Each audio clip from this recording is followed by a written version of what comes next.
Quantum संख्या का अर्थ ये होता है कि किसी भी परमाणु में इलेक्ट्रॉन के कोश, उपकोश, उपकक्षक, कोश, उपकोश तथा कक्षक व उनके इलेक्ट्रॉन के घूमने की प्रवृत्ति, क्लॉकवाइज और एंटी क्लॉकवाइज जो घूमने की प्रवृत्ति का अध्ययन किया जाता है उसे क्वांटम संख्या या क्वांटम नंबर कहते हैं। जैसे हमने आपको पिछली कक्षा में यह बताया, पिछली क्लास में बताया, कक्षा में भी तो आप पढ़े हैं कक्षा 9th में, कि प्रत्येक परमाणु का एक नाभिक होता है जिसे न्यूक्लियस कहते हैं, जिसमें प्रोटॉन, न्यूट्रॉन उपस्थित होते हैं। इलेक्ट्रॉन भिन्न भिन्न कक्षाओं में चक्कर लगाते रहते हैं। इनको हम कोश कहते हैं या ऊर्जा स्तर कहते हैं, जो KLMNOPQRS में व्यक्त होते हैं। यदि इनकी संख्या का निर्धारण किया जाए तो यह 1 को प्रदर्शित करता है, ये 2 है, ये 3 है, ये 4 है। यदि इसमें उप ऊर्जा स्तर या उपकोश की बात कर लें तो पहले में जो है केवल S उपकोश होता है, दूसरे में S और P होता है, तीसरे में S, P और D होता है, और इसके अगले में S, P, D और F होता है। इन्हीं को हम क्या कहते हैं? उपकोश या उप ऊर्जा स्तर कहते हैं। अब यहाँ थोड़ा सा ध्यान देंगे आप, इलेक्ट्रॉनों में जैसे में क्वांटम संख्या कितने प्रकार की होती है, तो पहली जो है इसको 4 भागों में बांटा गया है। पहले जिसको हम कहते हैं प्रिंसिपल क्वांटम नंबर, जिसको हिंदी में कहते हैं मुख्य क्वांटम संख्या, मुख्य क्वांटम संख्या। दूसरा जो है आपका एजीमुथम क्वांटम नंबर, जिसको हम कहते हैं द्विगंशी क्वांटम संख्या, द्विगंशी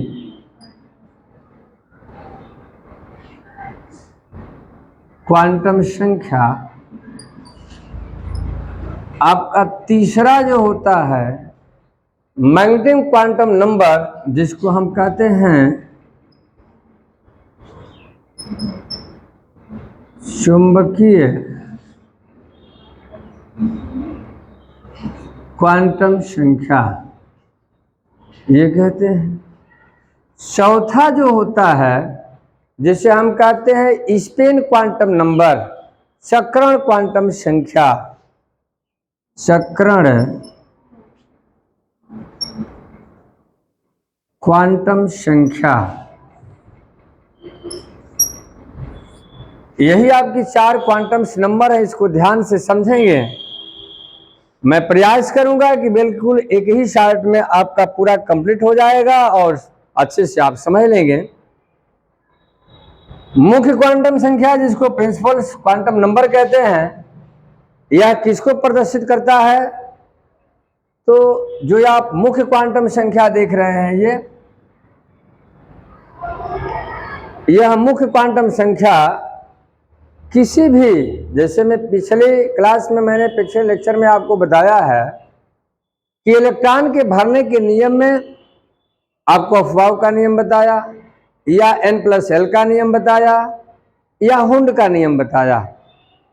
तो यह जो मुख्य क्वांटम संख्या है, यह इलेक्ट्रॉन की ऊर्जा स्तर को प्रदर्शित करती है, यानी ये इसके ऊर्जा स्तर हैं या उपकोश हैं। इसी को हम क्या कहते हैं? ऊर्जा स्तर कहते हैं।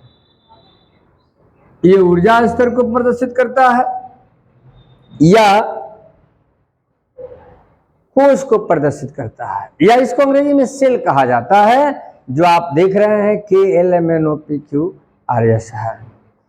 यह मुख्य क्वांटम संख्या को प्रदर्शित करता है, यानी इसे हम n से प्रदर्शित करते हैं, स्मॉल n से, और n बराबर क्या हो सकता है आपका? 1 हो सकता है, 2 हो सकता है, 3, 4 अप टू 7 ... इसे मुख्य क्वांटम संख्या कहते हैं। दूसरा है आपका द्विगंशी क्वांटम संख्या। द्विगंशी क्वांटम संख्या किसे कहते हैं? तो द्विगंशी क्वांटम संख्या जो इस में उप ऊर्जा स्तर या उपकोष या सबसेल को प्रदर्शित करता है। यानी उप ऊर्जा स्तर किसको कहते हैं?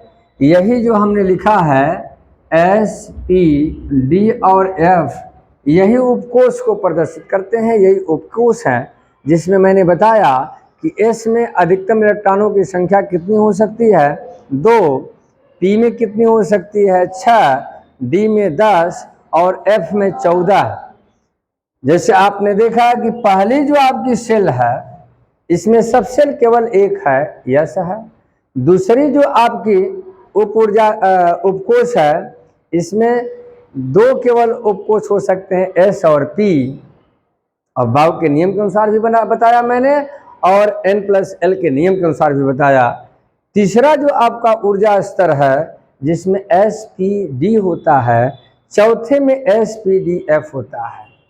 अब यहाँ देख लीजिए, तो यह द्विगंशी क्वांटम संख्या यह मुख्य क्वांटम संख्या पर ही निर्भर करती है।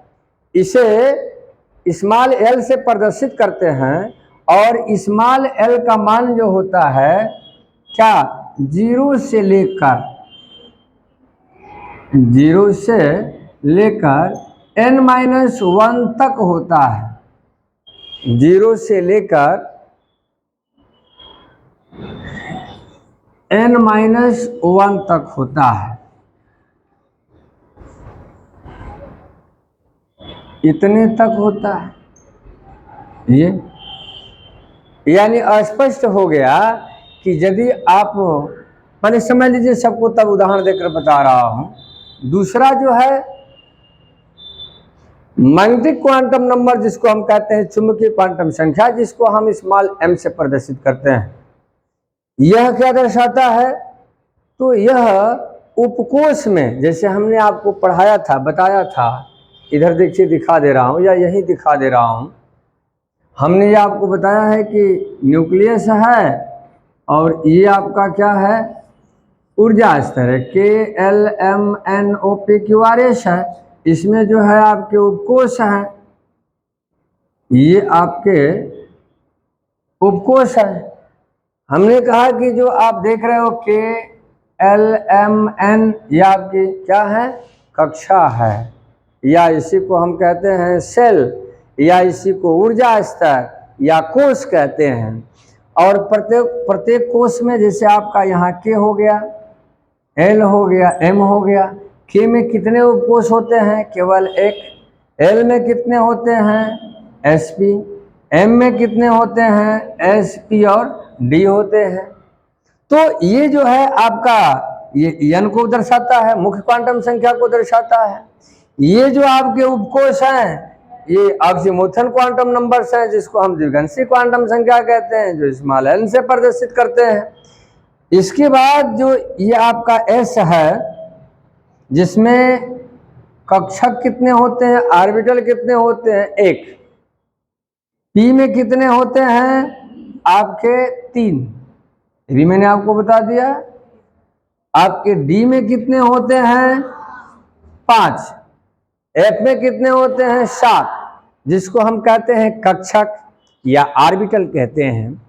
तो जो ये मैग्नेटिक क्वांटम नंबर है, चुंबकीय क्वांटम संख्या है, ये किसको दर्शाता है?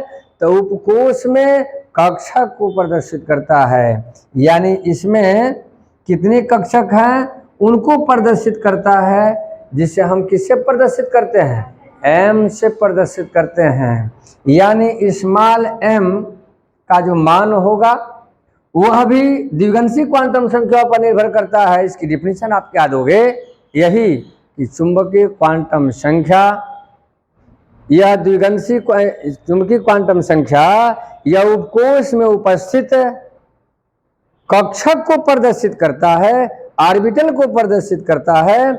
इसे हम स्मॉल m से प्रदर्शित करते हैं और यह L पर निर्भर करता है। L का मतलब कि चुंबकीय क्वांटम संख्या द्विगंशी क्वांटम संख्या पर निर्भर करती है। m का जो मान होता है -L से लेकर -L से लेकर +L तक होता है, इतने तक होता है। यानी एक बार और समझ लीजिए, एक बार और रिपीट कर दे रहा हूं। मुख्य क्वांटम संख्या किसे कहते हैं? जिसको हम प्रिंसिपल क्वांटम नंबर कहते हैं। यह किसी भी परमाणु में उपस्थित जो इलेक्ट्रॉन आपके रिप्रेजेंट हैं उनके ऊर्जा स्तर को प्रदर्शित करता है, कोश को प्रदर्शित करता है, या सेल कहते हैं, या कक्षा भी कहा जाता है, और इतने नाम से जाना जाता है उप ऊर्जा स्तर को, ऊर्जा स्तर को, जो KLMNOPQRS को विभक्त कर रहे हैं, प्रदर्शित कर रहे हैं। इसे स्मॉल n से प्रदर्शित करते हैं, और स्मॉल n का मान 0 नहीं हो सकता, 1 2 3 4 5 6 आपको 100 ये हो सकता है। दूसरा द्विगंशी क्वांटम संख्या, यह द्विगंशी क्वांटम संख्या मुख्य क्वांटम संख्या पर ही निर्भर रहती है। यह उपकोष को प्रदर्शित करती है। द्विगंशी क्वांटम संख्या यह उपकोष को प्रदर्शित करती है या सबसेल को प्रदर्शित करती है। इसे स्मॉल l से प्रदर्शित करते हैं। यह मुख्य क्वांटम संख्या पर ही निर्भर करती रहती है, और स्मॉल l का मान 0 से लेकर के n-1 तक होता है। यही कारण है कि यदि आपसे पूछा जाता है कि S P D F, ध्यान से सुनिएगा, बड़ी मार्मिक सी और महत्वपूर्ण चीज बताने जा रहा हूं। SPDF जो उपकोष हैं, इसके द्विगंशी संख्या का मान कितना होता है? तो इसका 0 होता है, 1 होता है, 2 होता है, और क्या होता है? 3 होता है। भाई यहाँ जो, क्योंकि S में पहले कोष में S के अलावा दूसरा उपकोष नहीं होता है, पहले कोष में केवल एक ही उपकोष होता है। तो यदि उसमें मुख्य क्वांटम संख्या का मान 1 है तो द्विगंशी क्वांटम संख्या का मान क्या होता है? 0। फिर इसके बाद P में 2 है तो द्विगंशी क्वांटम संख्या का मान कितना हो जाएगा? 1। तीसरा जो है आपका M वाले में उपकोष कितने हैं? 3। तो उपकोष जब 3 है, N का मान 3 है, तो L का मान कितना हो जाएगा? 2। देखिए मैंने लिखा है, यदि आपका चौथा वाला है N में मुख्य क्वांटम संख्या का मान 4 है, तो वहां L का मान कितना हो जाएगा? 3। यानी आपने देखा कि यह द्विगंशी क्वांटम संख्या भी आपकी मुख्य क्वांटम संख्या पर ही निर्भर करती है, क्योंकि इसका जो मान होगा 0 से लेकर के n-1 तक होता है, यानी सबसे छोटा मान 0 भी होता है। पुनः इसके बाद आपने देखा कि जो मुख्य क्वांटम संख्या है, मैग्नेटिक क्वांटम नंबर जिसको कहते हैं, इसे स्मॉल m से प्रदर्शित करते हैं, और यह चुंबकीय क्वांटम संख्या द्विगंशी क्वांटम संख्या पर ही निर्भर करती है। इसका मान -L से लेकर के +L तक होता है। अगला नंबर आता है स्पिन क्वांटम नंबर, जिसको हम चक्रण क्वांटम संख्या कहते हैं। यह किसको प्रदर्शित करती है? तो ये उपकोष के जो ऑर्बिटल हैं, S में 2 से अधिक इलेक्ट्रॉन नहीं हो सकते।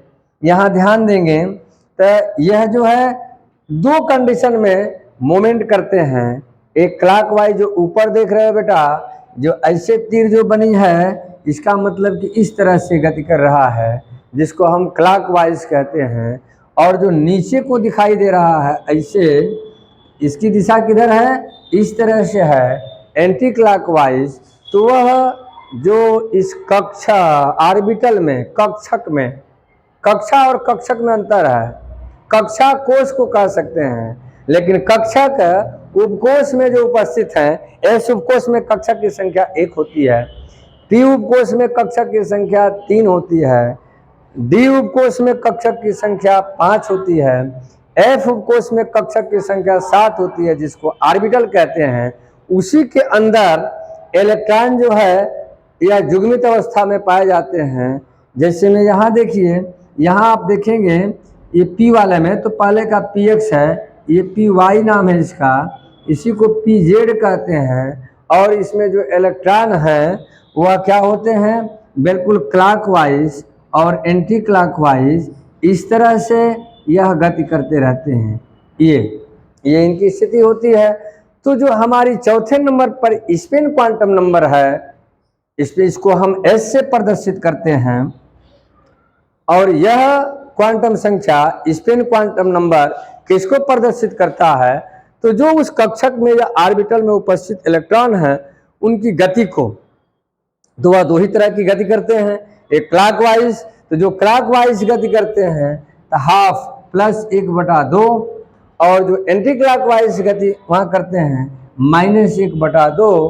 तो यही इलेक्ट्रॉन की प्रकृति और उसके नेचर पर डिपेंड करेगा कि यदि हमारा इलेक्ट्रॉन क्लॉकवाइज गति कर रहा होगा तो उस समय जो स्पिन क्वांटम नंबर होगा वह +1/2 होगा, और जब एंटी क्लॉकवाइज चल रहा होगा तो उस समय हमारा स्पिन क्वांटम नंबर जो होगा -1/2 होगा। यही है आपका क्वांटम नंबर्स।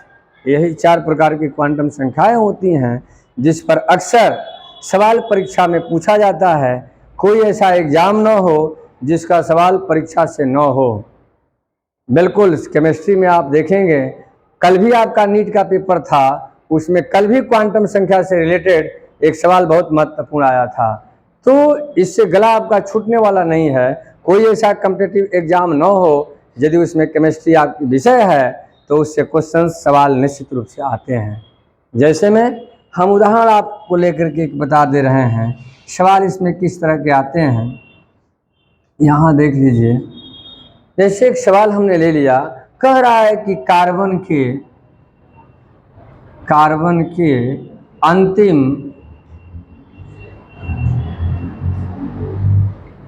इलेक्ट्रॉन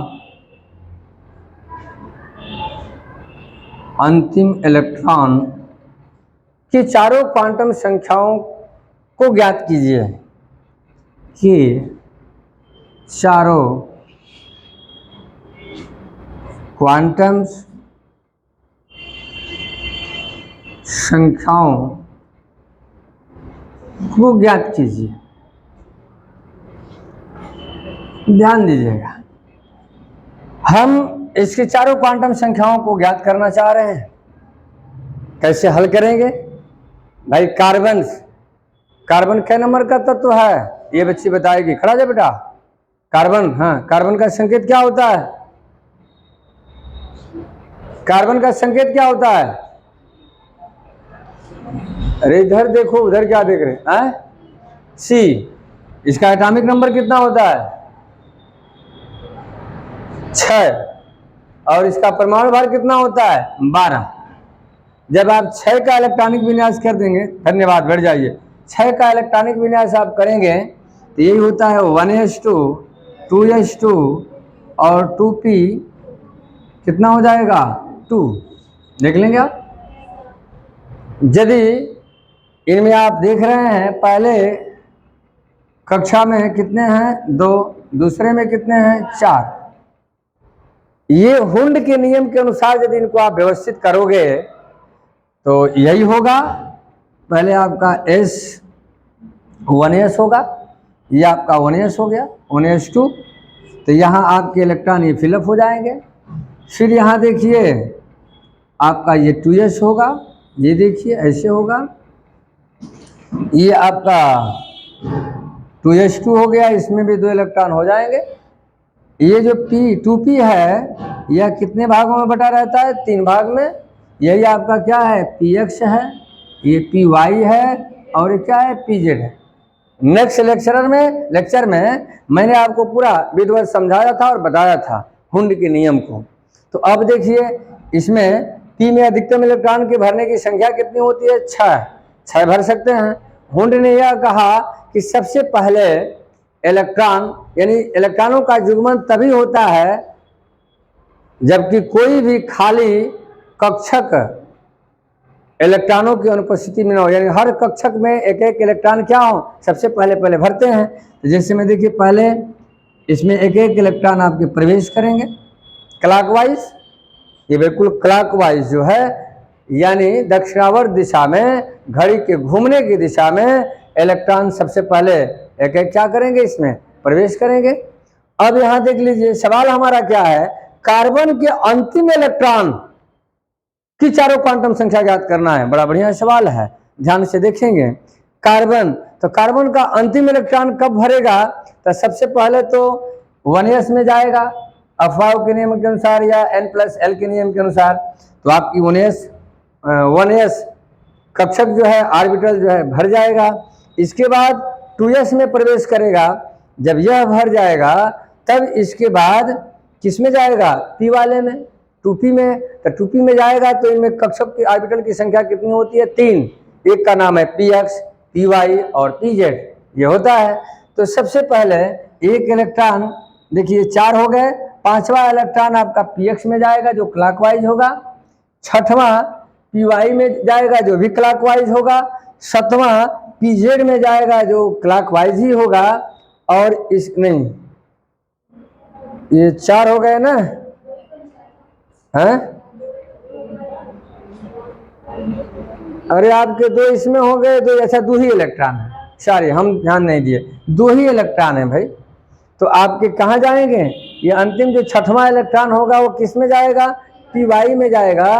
तो ये py में इसकी दिशा किधर है, क्लॉकवाइज। इसी की, यही आपका जो इलेक्ट्रॉन है यही क्या है, 6वां है। इसी को हमें बताना है कि आखिर में इसके चारों क्वांटम संख्या क्या होंगी। अब यहाँ देख लीजिए, यहाँ जो अंतिम आप देख रहे हो, अंतिम उपकोष क्या दर्शा रहा है आपका, 2p2 दिखा रहा है। तो यह जो 2 है यह किसको प्रदर्शित करता है, मुख्य क्वांटम संख्या को। तो आपका n बराबर कितना हो गया, 2। फिर इसके बाद जो ये p है, ये p उपकोष किसको दर्शाता है, द्विगंशीय क्वांटम संख्या को। तो आपका l का मान कितना होता है, आपने देखा 1, तो यह कितना हो जाएगा, 1। फिर इसके बाद यहाँ देखिए अब किसकी बारी आई, इसकी। तो जो यहाँ आपका दर्शाएगा तो यही क्या होगा, यहाँ आपका 0 होगा, अरे यह 1 हो गया, तो यह आपका क्या होगा, -1 होगा। ये क्या होगा, 0 होगा, और ये क्या होगा, +1 होगा।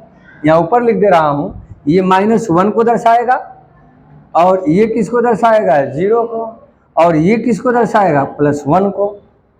तो जो आपका 6वां की बात कर रहा है कि जो 6वां इलेक्ट्रॉन है वह उसका मुख्य चुंबकीय क्वांटम संख्या कितना है, तो यहाँ m का मान आपका कितना हो जाएगा, 0। कितना हो जाएगा, 0।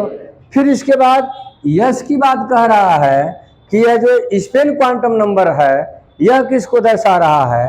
तो इस इलेक्ट्रॉन को ध्यान से देखिए, यह इलेक्ट्रॉन जो 6वां भरा है वह बिल्कुल क्लॉकवाइज है, दक्षिणावर्त दिशा में घूम रहा है, यानी इसका मान क्या होगा, +1/2 होगा। तो जो यहाँ यश होगा वो +1 क्या होगा, 2 होगा। यही इसके आंसर। इस तरह से किसी भी सवाल को, यानी हम आशा और विश्वास आपसे करते हैं कि क्वांटम संख्या पर कोई भी सवाल यदि आप यहाँ समझे होंगे तो किसी भी सवाल का आसानी से आप उत्तर दे सकते हैं। आपके बुक में कोई ऐसा सवाल नहीं होगा जो इसे समझ लेने के बाद उसका आप जवाब आसानी से ना दे सकें। समझ में आया? धन्यवाद।